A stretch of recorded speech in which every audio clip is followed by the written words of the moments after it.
مامان زدم به ماشین یکی، باید الان 5 میلیون تومن بدی وگرنه میرم دادگاه. آسیبش خیلی بیشتر از 5 میلیون به نظر میاد.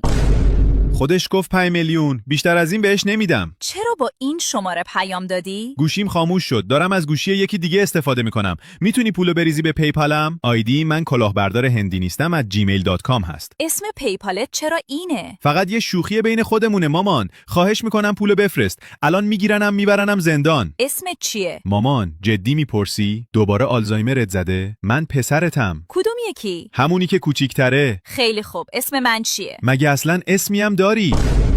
من همیشه بهت میگفتم مامان. خب اسم بابات چیه؟ مامان الان وقت این حرفا نیست، دارن منو میگیرن. به سوالم جواب بده همین الان. اسمشو نمیدونم. وقتی دید بچهش سیاهه رفت شیر بخره، دیگه بر نگشت.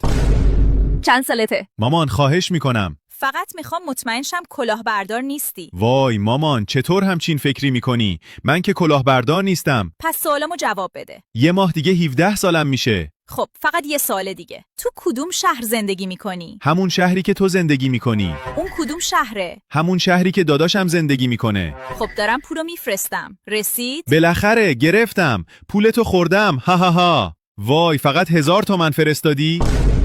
تو نمیتونی سعی رئیست کلاه بذاری. وای ببخشید رئیس، نمیدونستم خودتونید. این یه تست بود. تکنیک کلاهبردارت خیلی ضعیفه امیر. حالا برو برام یه کباب بیار.